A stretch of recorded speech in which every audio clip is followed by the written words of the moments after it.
Hey everybody, David here, and welcome to the ASOG podcast.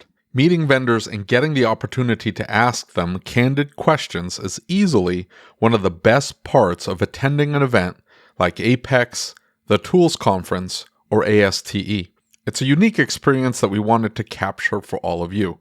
So we sat down with several vendors to do just that at ASTE in Cary, North Carolina. The idea is to try to capture the type of conversations you have while making your way through the trade show floor. First up is Cavan Robinson from ShopBoss and Jesse Meddaugh from 360 Payment Solutions. Now before we get started, please take a moment to like and subscribe if you're watching this on YouTube. And if you're listening to this on your favorite podcast listening app, make sure you have it set to automatically download the latest episode. And now, here we go.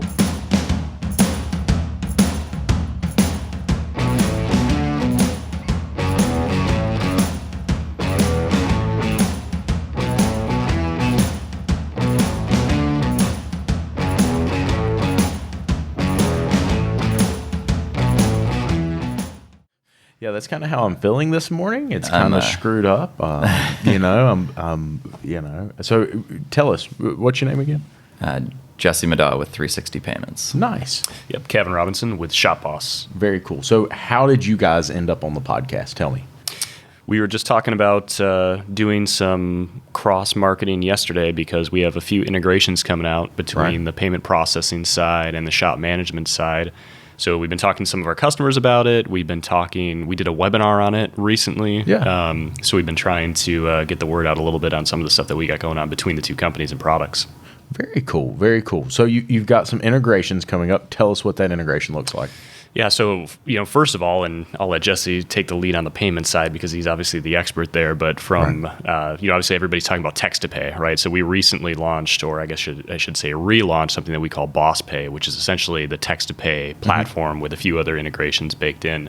But and Jesse can talk about that a little bit more. But one of the big upcoming things is starting to get into more consumer financing. Oh wow! Between the shop management side and the 360 side, something that we're actually currently in beta with right now and plan to release here in the near future. So that's the one thing that we've really been working hard, grinding hard on over the last few months. So tell me a little bit about that. Is that something where we're going to see, somebody needs financing and they can come into your interface and apply right there? Tell me about that. Yeah, definitely. So we've basically created a waterfall, so a consumer financing platform that we've integrated with the ShopBoss platform. Right. So that if really the biggest thing is there's consumer financing out there. What we're really focusing on is getting the financing at the time of decision. Right. So a lot of times the financing is at the checkout. Right. And the invoice, the financing option is there. Really where you need the financing option is at the time of estimate. Right. That's the first time they get that sticker shock of hey, here's all what we suggest you do. Right. It's going to be $2,000. They may not have that, so that's where you want the financing. Right.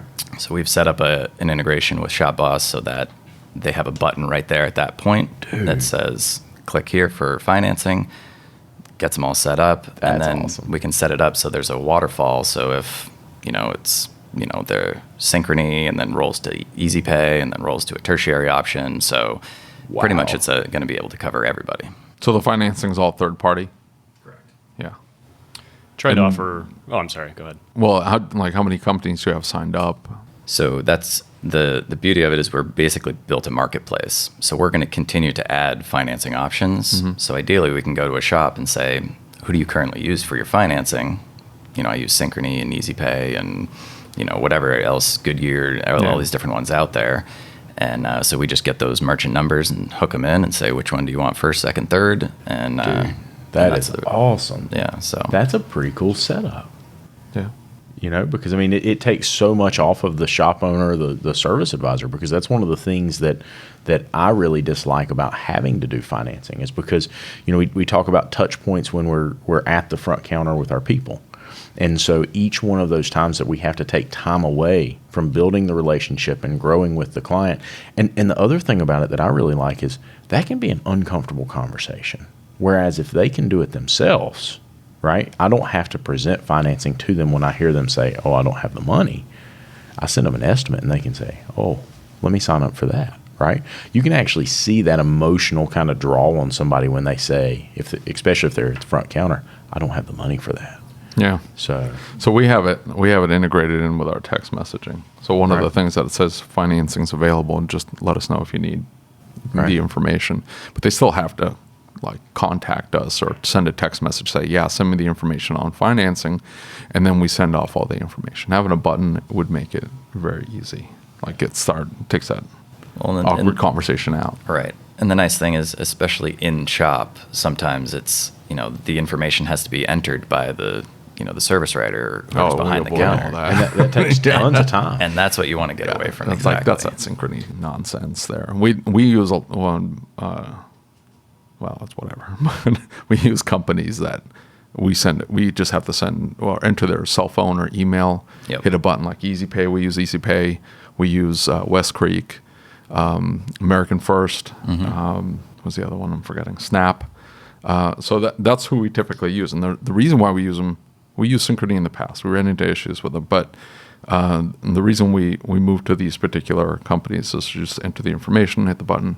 It's all on their end. Like, I don't have to talk to them. I have to ask them, like, what's your social security number? Right. How much did you make last year? Like, I don't have to ask any of that. And that was an issue with the company we were using before. It's like, I mean, that's not something I wanted. Like, well, and you don't want your customers saying that in the middle of the waiting room, feeling super awkward because there's people hearing it next to them. Exactly. Yeah, that's a huge deal. So, that leads me to my next question, right? We were talking before we started about credit card processing and chargebacks, right? We talk about financing. Is that same liability present when somebody goes and uses a finance company or something like that? So in other words, they sign up for financing. Do we still risk chargeback in the same way we do with a credit card? I've never heard anybody talk about that. No, not in financing. What was that? That camera's shutting off. It's okay. It shouldn't make any more noise. There you go. So we'll start that again. When we finance, right? When a client's financing, do we face that same liability of chargeback as we do with a credit card company when we take a typical charge? How does that work? No, you don't have a credit chargeback liability because really the relationship is the financing company is paying you, and then they're taking on the liability with the customer. So it's basically the customer taking out a loan, right? Technically with the financing institution, and then they're paying you, and then it's on them to go collect from the customer. So it's almost safer in a way to have them sign up. If you have a client that you don't know about, is it safer in some ways to have them go sign up for that financing program? If you could look at it that way. It depends on the cost that you're paying for the financing. Right. So there's all the different institutions out there will have all the different cost structures and things like that. So the good thing is that they're competitive, and they're like, oh, they're at 2%. I can do 1.5. I can do free for the next 90 days. You see what I'm saying? So it becomes beneficial for you to just take it and whatever. So how are you guys taking a cut of the financing? Are you charging them to be on the app? Like how are you guys dealing with that? We have a small fee for the platform, and then it's whatever you have the relationship already set up with your financing institution. It's not per institution. transaction. It's just it's on their end. They pay just to be on there so they can have access to it quickly. Correct. And then ideally, like I said, what we're going in trying to basically connect whatever you already have into the platform that you're using. So with like ShopBoss, for example, you get all the benefits of that shop management system. You have the text to pay, you have everything going there. This is an additional benefit that you can have all on the one system. That's pretty slick. Yeah. So whatever system that you're using, that's one of the reasons why we're trying to integrate with lots out there. ShopBoss has a very easy to use, kind of user-friendly user interface and everything. So their customers are able to streamline that process in the shop, and then the payments should be an afterthought. It's just part of already what they're doing, and we're just enhancing that to make it easier for those that can't necessarily pay those bigger jobs. Now can do it all right through the system. That's pretty awesome. So, I was asking him when we started here, are you going to be able to do a signature online for credit card processing. And the reason being is inside our group, we keep hearing people say, you got to have a signature, you got to have a signature, you got to have a signature. Well, they're dealing with chargebacks. So they set up text to pay, usually with 360. That's the big one out there, right? So they send up text to pay, and randomly a month or 2 months later, they get a chargeback. And they're like, I didn't realize that text to pay is just like taking a credit card over the phone. Like, we're screwed. But you were saying, like, they're not even asking for signatures anymore. Like, Yeah, so Visa MasterCard about a year ago came out and basically said that signatures aren't required. So you can go on visa.com and find a lot of it. If you just Google Visa signature requirements, they're not requiring it anymore. And it's interesting because Visa on chargebacks and things like that, it's almost like one hand's not talking to the other. Right. So I'm sure you've seen, maybe you have one of the credit cards that doesn't have the bumped up numbers anymore. Right. Well, if you take a card present transaction and key it in, and it's labeled as card present keyed, they require one of those old knuckle busters, an imprint. Right. You can't imprint those Yeah, cards right, without yeah. So, but that's still on the chargeback side. So Wow. it's, but no one does it. And, Right. and so there's a lot of those things that are kind of ancillary little rules that Visa MasterCard have that, they're slowly fixing, but it's behind the times. Right. so the process is you get a chargeback. They don't require signatures. Maybe you took the signature, you didn't. We still ask for signatures at the Yeah. counter. Well, you want signatures just on your invoice anyway. Yeah. So, for approving work and all that kind of stuff. So, like with ShopBoss, we've integrated the signatures for digital signatures. So they sign right on the terminal. The signature for the credit card processing is the same signature as for the invoice. So you're signing one piece of paper, everything's on there. So you definitely still want to get signatures in general. Sure. But with chargebacks, it's not necessarily required anymore. But at the same time, I suggest still getting it if you can. Yeah. It's going to help out. Even Sure. if you lose a chargeback, you still have small claims court. There's still other ways On the venues. to go after that But customer. then that becomes a giant pain. But you were saying when we were talking about this, if you don't trust the customer to take the credit card over the phone, because it's like, oh, I'm going to give you 7 credit cards. It's like, well, hold on now. Are you all 7 yours? There's a gut feeling thing in this. If they come in with a backpack full of gift cards, you probably don't want to do that either. So if you're that's funny. If you're uncomfortable taking a credit card over the phone, you shouldn't be using text to pay. Is what you were saying? Yeah, I would suggest, as much as possible, use your gut. Still, if it's a first-time customer and they want you to ship, $6,000 worth of tires to a random address in Texas or something, we've actually had this happen.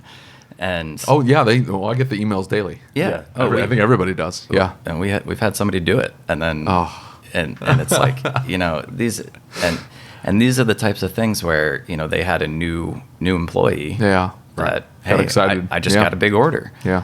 And they took it and Didn't know any keyed in the better. credit card and shipped it. Right. And so it's it's one of those things where I always suggest if you have a bad gut feeling, a brand new customer, a big order, set limits. Say, okay, well, I'm not going to do anything over $1,000 through text to pay, Right. or whatever your threshold is, or I'm only going to do it for known customers, Yeah. second, third time customers, Yeah. those types of things.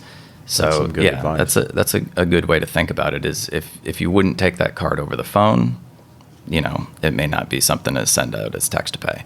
Right. But at the same time, we have shops that have adopted text to pay as their main form of payment. Yeah, it's So they're convenient. doing the concierge service type of thing. Yeah. They want the payment taken care of before the customer gets in to pick up their car. Yeah, that's what I do in my shop. They're meeting them in the parking lot, those types of things. So it's, on the grand scheme of things, is it, that much riskier? I mean, Right. it depends, I guess, on your market. Are you in a market that people are trying to screw you over? Right. Or are you in a market where, hey, it's a family town, it's, Yeah. majority good people that you're working with. Right. So it's, it's kind of to each their own on how you Right. want to deal with it. Yeah. Absolutely. So when we come back to ShopBoss, right, we've seen all of this new technology coming out. We've seen, tons of software companies, tons of developments that are coming up now. When you look at this and you hear this conversation, Cavan, what is it that you think a software company brings to the table to add that layer of protection? Is it through signatures? What do you think the best practice is? We were actually having a conversation about this at the get together last night, which is safeguards actually on both sides. So there's so much technological security that you can build in, right? You can do some of the signature side of things, and Jesse was just talking about, at least on the ShopBoss side, there's some of that already built in just up front. But at the same time, it's almost like there's a bit of social engineering happening with people that are trying to get after the shop and try to, basically won over them, right? So there's some processes to be built out too. It's like he just can't account sometimes for the human factor. Yeah. I mean, just like with, we talk about all the time just on our side with ransomware and everything else, just on the software development side, right? We have to kind of have our head on the swivel out there, not only from a technical standpoint, but also from a human process standpoint. So I think just being aware of that within the shop or within the business is super important. And like Jesse said, setting 1 or 2 limits in terms of like, okay, let's take a quick time out. If a new order comes in, big order comes in, teach your new employees, make sure that they have, what they need to react to some of that stuff and react well. But yeah, from the technical side, I mean, we try to build in as much as we possibly can. But ultimately, you got to kind of know your customer a little bit. You got to know your market a little bit. Obviously, you know your business. And that seems to help out. I mean, on the ShopBoss side, at least I can say with our customer base, we haven't seen too much of that. I mean, we talk to customers on a daily basis, and there's always, I mean, we're just talking about it, there's always emails coming through or new orders coming through. And I think people are pretty intelligent about that stuff now, right? Unless, Jesse shared the story or the anecdote about the brand new employee that was so excited to get a brand new order and put that just through, slammed it through. Mash the button, right? But I mean, teaching new employees that come through, and on the other side too, it's a little bit of training, it's a little bit of finding the right people. I know that it's hard right now, right? Everybody's trying to kind of find people that can get scaled up quickly, right? And that's one of the things that we've been concentrating on recently is like, okay, how can we build the software in a way that somebody could pick it up in a week, right? Create an RO, do some, general parts additions, do some general DVI work, work with technicians on some of their specifics within the system. But they need to know some of those safeguards as well. So we've built in different indicators and things to be aware of. And I think in the future, one of the things we're going to build in is more, if a text-to-pay order does come in, maybe some of those custom rules that you want to set up within your shop are executed before that can actually be placed, right? So there are some of those things that I think that we can build in from a technological standpoint to help out, but it's like always the human factor, right? So there's a lot of that training that goes into it. And so that's so neat to hear you say that, because one of the things we always talk about, not only on the show, but in the group itself, is processes, policies, and procedures. And so having a technology provider being able to help us bring that back a little bit and implement some of that. For instance, in my shop management software, there is a button I can click that says you can't close a ticket until you receive all the parts on that ticket, right? And that makes a huge difference. All of a sudden, now when we reconcile the parts at the end of the month, everything lines up. Where's that button? You want me to show you where that's at? Yeah. Okay. I'll show you where that's at. You don't want to see my parts ordering screen. It's ugly. Yeah. Your employees are going to hate you. You know that, right? What's that? Your employees will hate you. You know that. I know. But they might already hate you. So it's okay. Well, yeah, it is what it is. But once in there just typing in part numbers, and then he's like, "Where's this ticket?" And it's in my car. But he's like, I don't know, it's a button. Do you guys have a button? I love that we're getting so excited about buttons during this. Like, I'm just telling you, like, you got to have the button. So buttons are important. They're super important. Yeah, whether you click or tap, buttons can be important. Yes, and so like that's what I'm saying. Like those processes, those things that you guys can implement and be forward thinking enough to implement. Custom business rules. Yeah, I mean but that's about getting to know the business as well, right? Yeah. Like we work with a lot of shops that the owners, the lead technician, and they don't have a huge staff where they can have somebody that's always thinking about what safeguards do I need to have in place. So we need to work with them. That's what our CSM team does. That's what we do during onboarding to build out some of those custom business rules. But It's about kind of understanding their individual business as well. And that's really cool. Honestly, a lot of this stuff goes into the market that they're in. I mean, even talking about CFP, which, what a great acronym for a consumer finance platform. Right. We name our products so well. Very creative. There aren't enough acronyms as we're on the ASOG podcast. ASTE. We've got more. I promise. Yes. But in the market that they're at, so we were at a shop down in Houston a few weeks ago, and we were talking to them about consumer finance, and for them, they're like, yeah, that's a really great idea, but we live in a relatively affluent area. Most people that are coming in, they can pay on the spot. We know our customers, we know our customer base, but that's obviously not the story for a lot of the shops that we work with, right? They're coming in, and as you see shops starting to consolidate more services, you're doing transmission rebuilds, you're doing, things that are high ticket items that you need to be able to offer flexibility to the customer.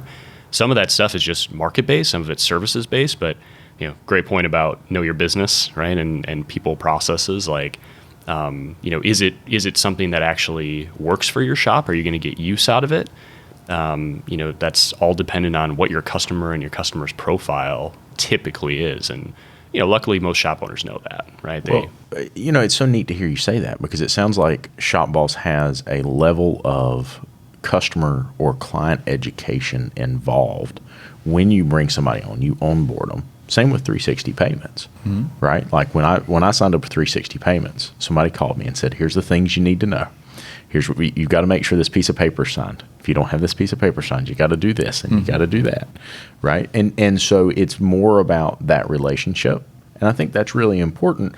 And especially when you've got all of these offerings and all of these options when it comes to SMS providers. So one of the big questions, or one of the big comments or themes that we see in ASOG is, man, that shop management software, that's really expensive. Or the one that gets all of us, right? And it got to the point that we had to make a video and post it on ASOG. Who's the cheapest credit card processing company? And how do you feel about charging the client for the fees? And dude, I'm telling you, everybody was so frustrated. And Rick White came on and answered it, and he said, if they are worried about credit card processing fees to that degree, he said, I don't have a problem with them shopping it. But he said, if you're that worried about it, he said, I think you're asking a $5 question instead of a $50,000 question. You're looking at the wrong metric trying to crunch a number. What do you guys say to that? We've got a lot of shop owners, and from my perspective, I think that's a bigger profitability problem in the shop when they're looking at those numbers. Shop management software, man, that's $400 a month. I can't afford that. I don't think you can afford it until you get it, right? Yeah, I think that there's some, unfortunately, I think that the shop management side of things, well, I guess there's two things. The first is sometimes it's the easiest line item to look at. They see that charge, that subscription charge come over if it's on a monthly basis, or, some charge annually. You can keep going. Go ahead. I can make this a rap video. Yeah. Well, I thought you were going to auto-tune me for a second. Okay. Hey, I do have some buttons. Yeah. Oh, nice. Yeah. Look, Nice. We've got one that every time David talks, we just push this button and Laugh makes track. it makes him feel a lot better about himself. Properly rated. So what I was saying is, I think there's two things with that. The first is, I think that since shop management is kind of this little bit ubiquitous, it does a lot of stuff, right? Different shop management tools can do a lot of different things, and a lot of shop owners will use that. But also, when it comes across your statement on a monthly basis, it's one of those first things that they look at. They're like, oh wow, I'm paying X amount of money for this, and maybe they came off pen and paper, or maybe they're on a different solution before. But it's honestly one of the things that they look at, and they're like, do I need this? Like, do I need this to actually go in? And how much do I need to pay for this? Because there is also such a wide range of prices that you pay for it. Right. So I think the first thing there is they just look at the charge, and sometimes it's also the easiest thing to cut, especially when times are hard, or when they're trying to figure out where do I go. The second thing is there's a lot of shop management solutions out there, and there's a lot of jumping, right? Everything is subscription based. It's month to month in a lot of cases, unless you're going with a perpetual license or doing an on-site install. So it's easy to jump right now, right? Let me rephrase that. It's easy to jump. It's hard to change. Jump. Yeah, it's dude. hard to change. Yeah. Right. Data transfers, training on a new system. We had a shop owner, that came to us not too long ago. This is their, I want to say this is their fourth shop management system in 4 years. Holy cow. I would have died of a stroke or some type of stress-related illness.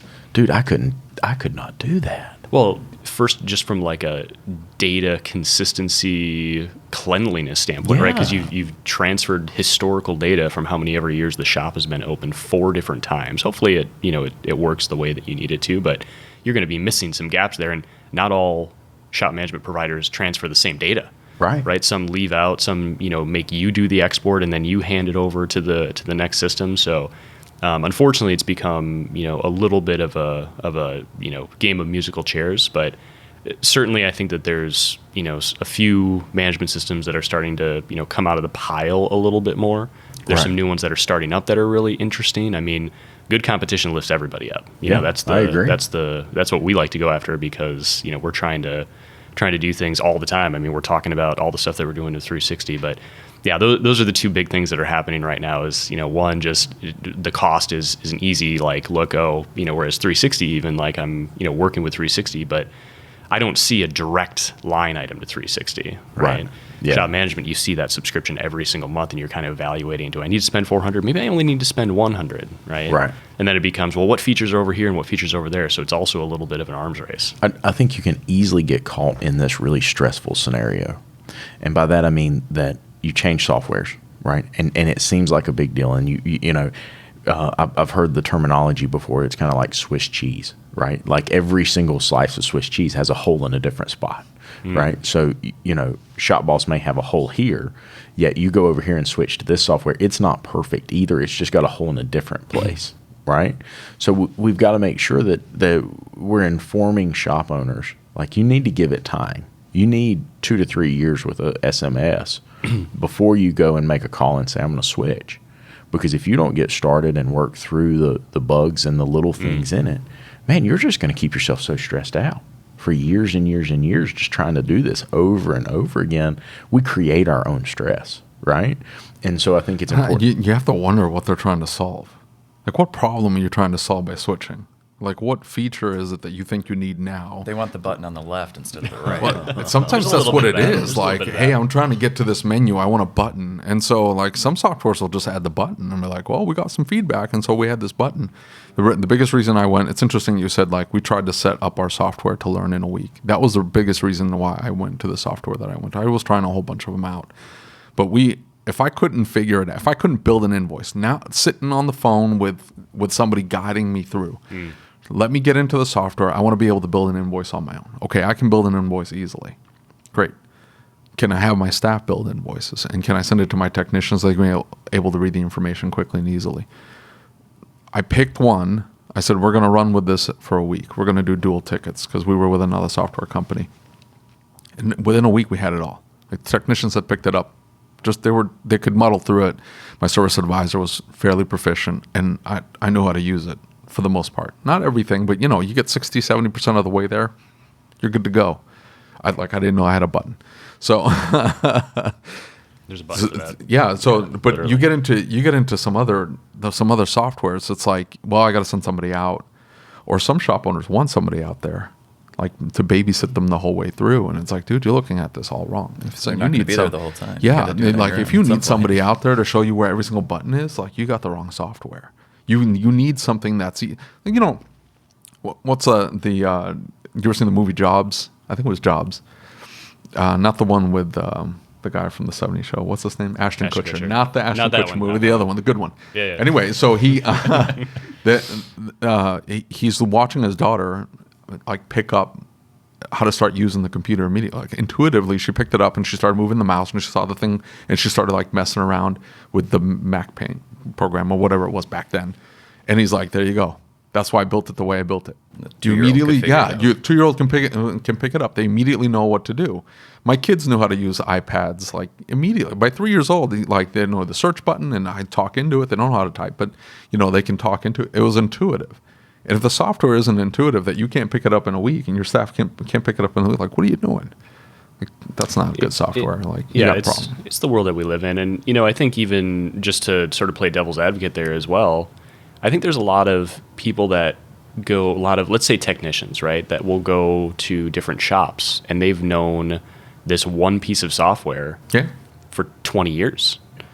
and they have influence. Maybe they come in as a master technician. Maybe they have a lot of influence with the owner or the manager, whoever's making the software decisions there, and they have the ability to influence that decision as well. And sometimes we see that where, you bring up a good point about like, okay, we got to make sure that we adopt this. Like, I'm making the decision on where we're going with this. Everybody's going to be able to learn it. But sometimes you have, kind of from the bottom, I shouldn't say from the bottom up, but from the shop side or from the advisor side, somebody that's like, I really like this one. Yeah. And then there's influence that goes up, and then that person leaves. And then the next person comes in and says, you know what, actually, I really like that one. So there's some allegiances and some alliances with it. But I can understand that. But then, that just ends up falling on the shop owner. Like, adaptability is a trait you need to have in this industry. Gosh, and if you bring somebody in, it's like, no. And I've had that before. Like, we have additional service information subscriptions because, my one tech likes this one and my other tech likes that. And, it doesn't cost that much. And I don't have to switch my entire database over. I just have to turn on the subscription. Something like that, fine. But if they come in and they're like, oh, no, I like to use this. I'm like, okay, look, if you can't figure this out, I've made a bad decision. And maybe you don't tell them that, but you need to start questioning your ability to interview all of a sudden. Yeah, like I made a bad decision because, hey, we're going to EV now. It's all hybrid now. Like, hey, I need you to figure out ADOS. Like, oh, I've been using the same alignment machine for the last 25 years. Like, what are you talking about? Yeah. Well, and I think that comes down to, is it going to cause a culture problem in the shop, right? We talk about cancers in the shop a lot. And if you've got somebody who's unwilling to learn, if you've got somebody who is not willing at all to look at, hey, I can do this, or I'm willing to give this a try, and the instant they come into the shop, no, I'm not doing this, you're going to do that, man, you leave him in the shop, you have got a bad time coming, I promise. I don't think that's just in a shop. I think that's in every business. Yeah. You got somebody that's not willing to think outside the box and adapt a little bit, then right. you gotta get rid of them. Exactly. So, back to credit card processing fees. I just wanted, you mentioned this earlier. Right. I just wanted to open it up that anytime somebody comes to us and says, hey, I need a cheaper rate, or it's just all about rate, I'm just going to send them to you, Lucas, and you set them straight, all right? I got this. Well, you guys got a referral program? If you go back and you look at the video that we Wait, hold on. Do you have a referral program going? Should have a referral program going. We might have just struck gold here. That's it. Poor Shane. So long story short, I was long story short, here a while back, we did this video and we're talking about those credit card rates and how to choose, and is it that big of a deal? And one of the things that I brought up in that video is I was on vacation with my family in Florida. Right? First time we've gone anywhere in like 2 years, right? And one of the guys from the shop calls and says, hey, I've got a problem. And I said, what's up? He says, we received a payment on the shop management software. It doesn't show as received, but the client is saying that they've been charged twice, right? Oh, that's bad, right? And it was a big ticket. It was like $7,200. So the client's freaking, And so I didn't know what else to do.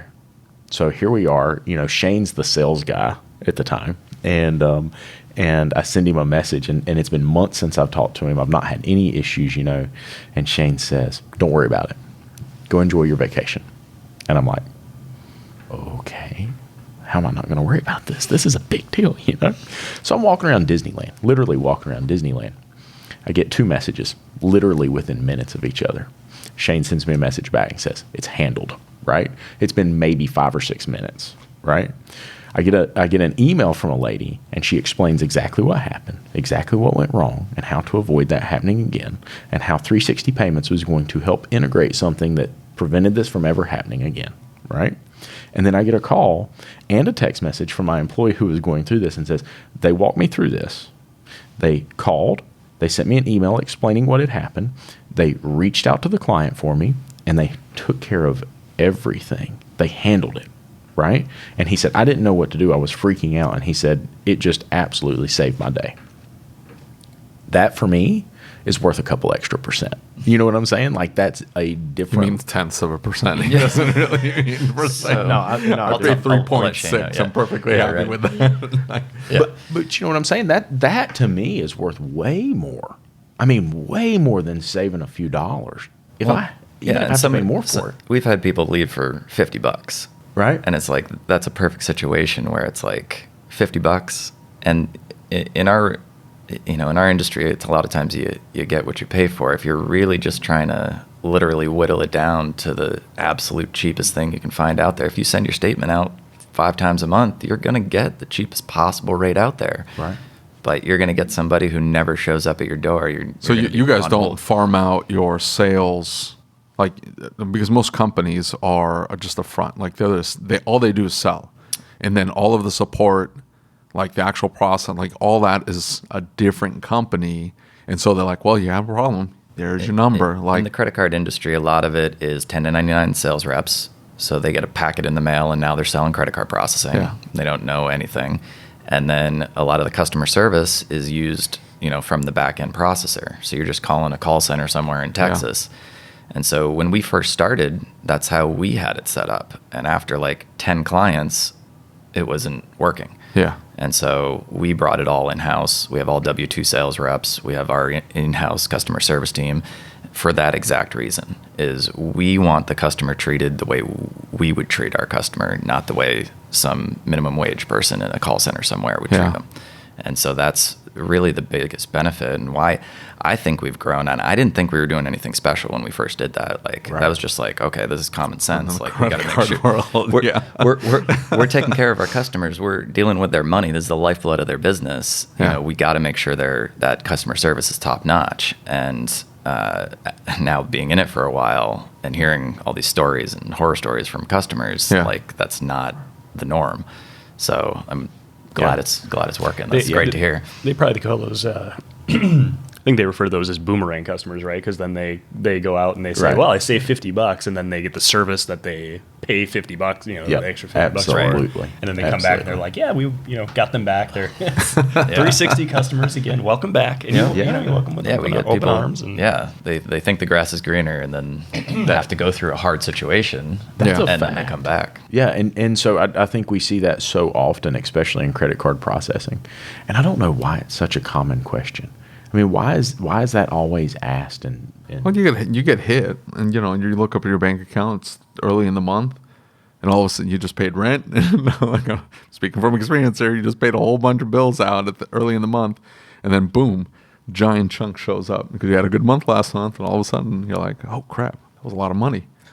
Then you start freaking out. Like, I don't worry about it, but I can see why a shop, especially pinch and pennies. You were talking about shop management systems. I was just on the phone with a shop owner last night, who's their sales aren't probably where they need to be, but they're doing fairly well. And the reason why they're doing well is they've been just pinching pennies. But now he's in a situation where he's like, he's wrenching every single day, and he's taking the phone calls, and he's tired of it. And he's like, well, what do I do? Well, you need to stop thinking like a teeny tiny business. Like, why are you going to spend any more time on the software than you need to? Get good software. Make it easy. I'm asking him his numbers. He doesn't know his numbers. I can pull up my numbers right now from my phone. I get a couple clicks, and I can tell you what my GP is, my parts labor ratio, my gross profit dollars per hour. I can see what cars I've worked on recently. I can see, I've got all this information at the touch of my fingers. Super easy, right? Just one less thing to worry about. Start looking at scaling and using software and things like that to minimize the amount of time, because that's the only thing you can't get back. So spend a little bit more money. And he's like, okay, that makes sense. But I think a lot of people don't think that way. They think, well, I need to save an extra $100. That's $100 a month or $150 a month. He's probably getting that software for free, and I'm paying almost $500. we specifically built out, that's a great story, because we specifically built out something we call it Boss Board, which is literally, I'm going to take a pause. You can keep talking. Okay. What I was just saying is we built out a system specifically for that called Boss Board.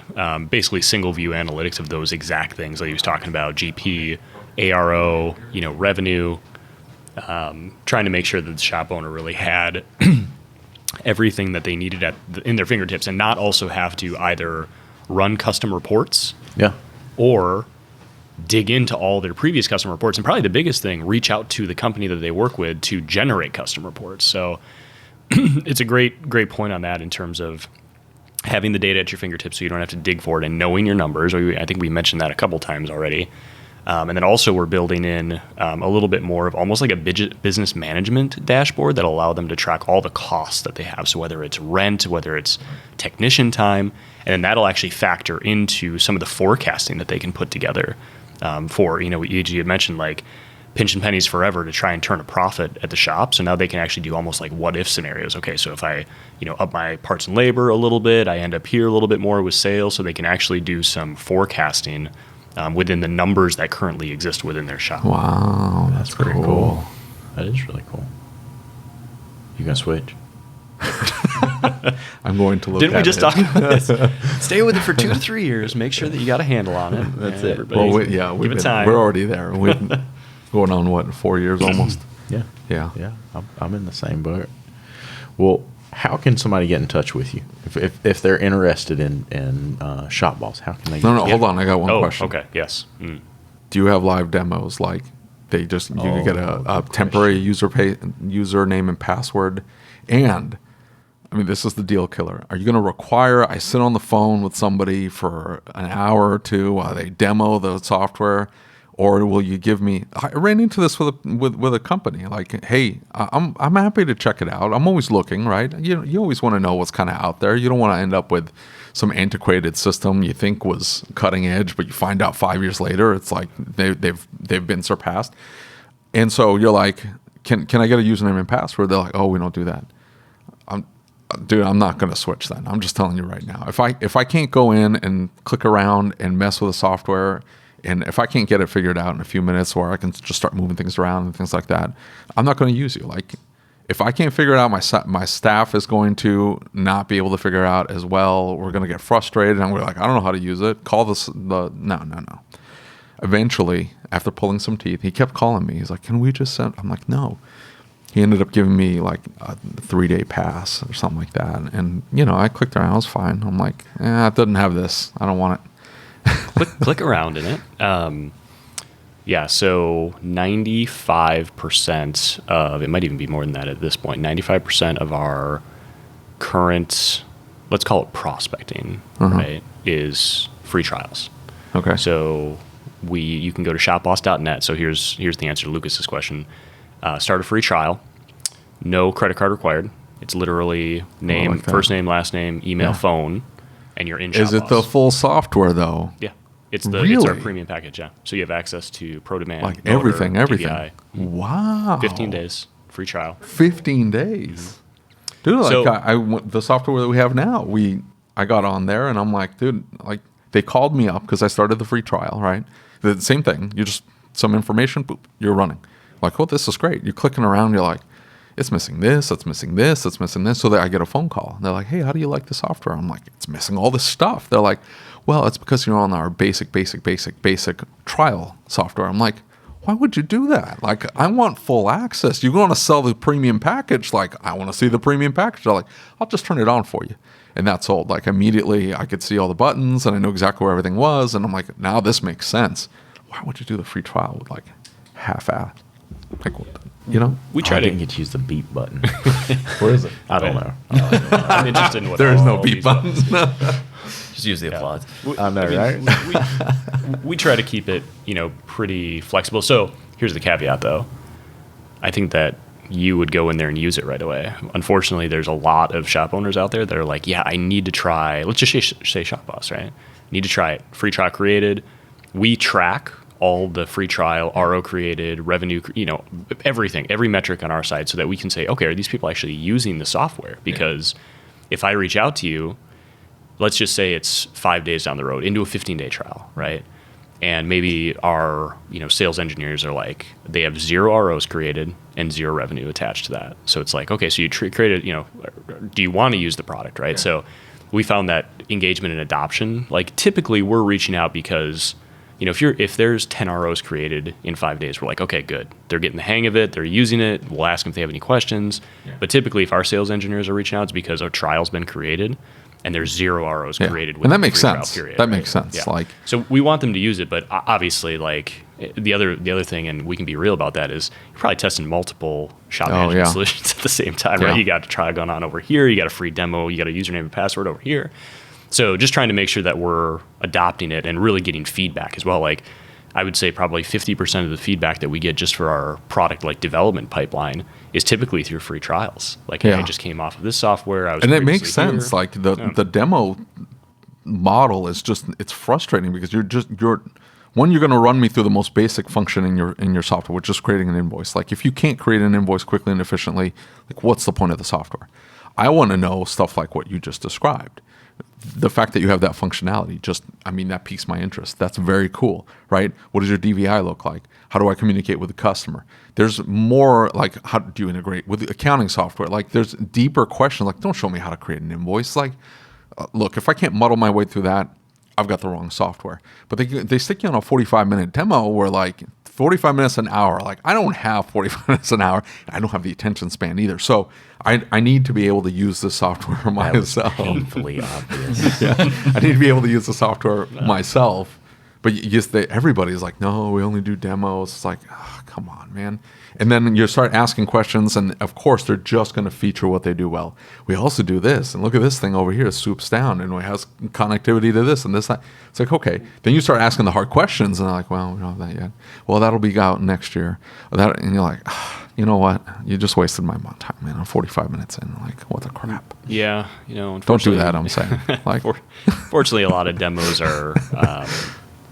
I sometimes refer to them as clicking demos, right? Okay, I'm going to click here, and I'm going to click here, and I'm going to click here, and I'm going to, so we try to stay away from that as much as we possibly can. But, at the same time, it's Props like to you. A lot of the stuff becomes a little bit of a feature race, right? Yeah. Like, do you have that? Do you have this? Well, you have that, and you have this. And, we're trying to break through that as well and not necessarily get caught up in, like, feature versus feature versus feature. It's more understanding market, people, process, understanding their business. That's why we're building out more of, like, these what-if scenarios, right? Because if you need access to be able to create DVIs because you want to see, average repair order, you want to see that increase, you want to see your revenue increase, maybe you want to increase your car counts as well. So there's different things that we try to factor in, like, okay, what goal are you ultimately trying to get to? Mm-hmm. And if it's always like just, I need more revenue, I need more sales. Okay, that's fine, but let's talk about a little bit more intricate details there, right? Strategy around it, and then what features do we have? We always refer to ShopBoss as the toolbox, right? Because we're like, or another tool in the toolbox, because we're like, okay, here's the, you have this, thousands, probably maybe tens of thousands of dollars of hardware tools in your shop that you're pulling out different wrenches to do different things, right? ShopBoss is kind of the same way, right? We have a ton of different features, but you might only need to reach into the box and pull out this feature. Sure, yeah. So we try to build that, with that in mind, and be super flexible. CFP, Consumer Finance Platform, great example of that. BossPay, great example of that. You guys also have, I don't know if it's anything that we wanted to talk about here, but the 360 Capital stuff, which is kind of important for the shop owner side of things, for them to be able to access financing for just things around the shop. So we try to kind of bake some of those things in a way that makes sense, expose them for different profiles. So your technicians can't access 360 Capital and make a $20,000 request on your behalf. So trying to make all those things sort of work together, but it's really about understanding the business and customizing to some point to make sure that the features are being used in a really efficient way. Yeah. Right. Very nice. Very awesome. How can they get in touch with you? Best way is go to our website, 360payments.com, click on the contact us at the top. Very cool. Very Easiest cool. way. Well, and if you have any modern software, you're getting bombed with emails going, hey, have you switched yet? 360 Payments fully integrated into your software. You should switch today. Yeah.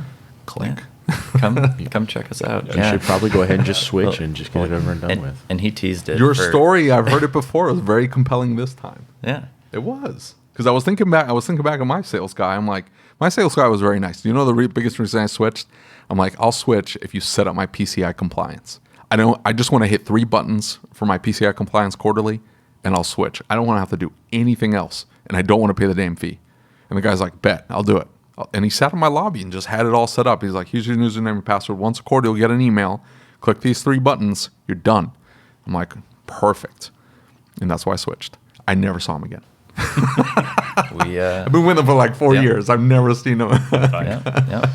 PCI compliance isn't a problem. I'm sure you've never even got an email. Nope. Yep.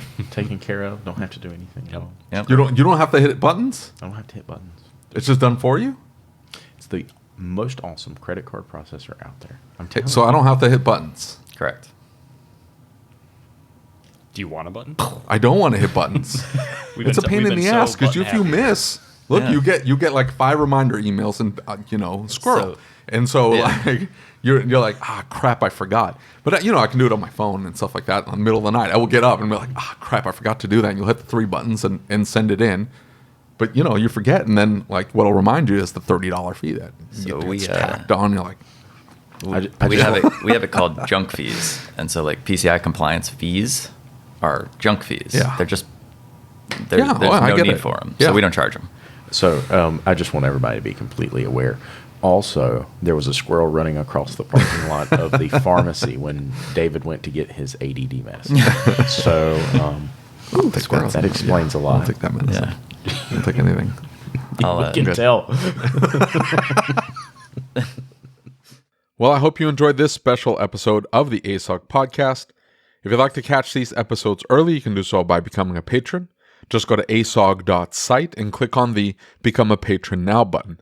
Becoming a patron helps support the show, gets you several perks, and is tax deductible. Make sure you subscribe to the podcast and on YouTube so you don't miss any of our upcoming live episodes. And as always, if you have any questions, comments, or concerns, shoot me an email. My email address is david@asog.site. That's DAVID@ASOG.SITE. Until next time.